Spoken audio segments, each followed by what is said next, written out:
The belief that every single person is equal is just not true. It's not real, it's BS. The reason for that is because I'm sure that you've noticed, I've noticed too, sometimes when we're hanging around our friends or just anyone, we'll notice that they treat other people either better or worse than they treat us. And that's because, I hate calling it this, but other people are just higher value or higher status than us. Those are just the best words that you can use to describe it. It just sucks because the words have been played out. I'm gonna go over a few things that are going to make you higher value or higher status. The first one being a pretty instant implementation or fix. How you control your body language and your tonality. I'm not gonna go over what everyone says, like, oh, you need to have open body language or any of that crap. The first thing that differentiates someone who's confident and someone who's timid is what you do with your hands. A lot of people, they just sit there with their hands in their pockets. It just looks a bit off. No one knows what you have in your pocket. Now, 9 times out of 10, you have nothing in there, or maybe just your phone or keys, and you're not gonna do anything, but it just sets people off. So what I actually do is I never have my hands in my pocket. What I do is whenever I'm standing,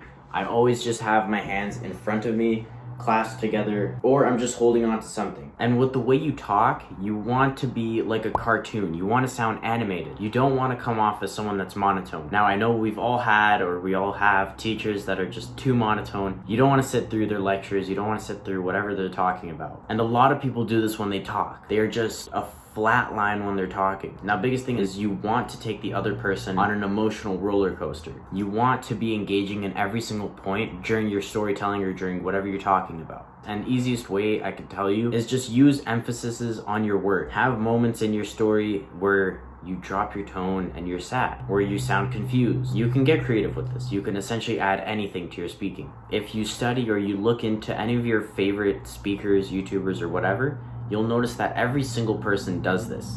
They make their stories more compelling by using body language and tonality, because 90% of speaking isn't even verbal. It's not the words that you say, it's how you say it. If you made it to this point of the video, I want to say thank you, and if you are enjoying it so far and you're getting some value out of it, please, it would mean a lot to me if you just liked the video.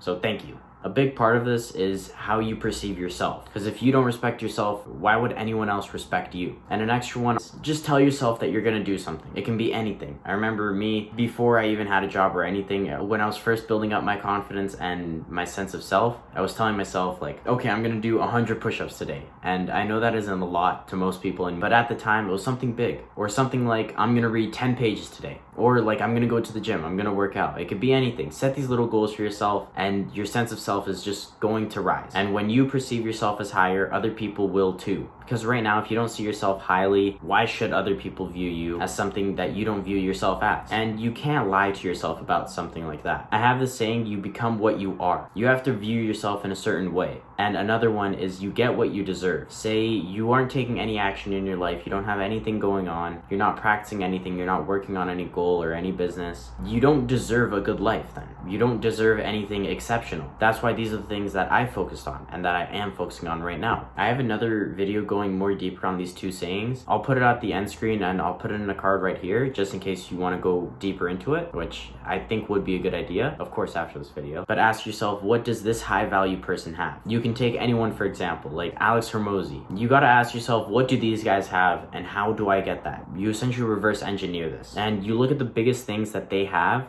that are contributing to their higher status. Usually the things that they have that you don't are certain achievements. Now, obviously this last one, it's going to take the longest because usually achievements like these are going to take you a lifetime before you max out. If you stick to something for, say, a year, nothing's going to come out of it. For example, if you start a business today and you expect results in the next 6 months, maybe even a year, of course you can do this in much less time. I've done it, and of course it's possible, but if you go into it with those expectations and you don't reach it, you're gonna give up. So don't set yourself time goals. Be in it for the long run. Do what other already successful people are doing, and you too will be in the top 10% and eventually get to the top 1%. Another thing is the people you're around. You want to have a team. If you don't have a team, you're going nowhere. The lone wolf will never succeed. Maybe they'll have some success, but never as much as a team. And a lot of people, and me included back in the day, don't have a team. We don't have people to surround ourselves with that are genuinely trying to better ourselves. The one thing that I've done is I started a Discord server. Anyone can join.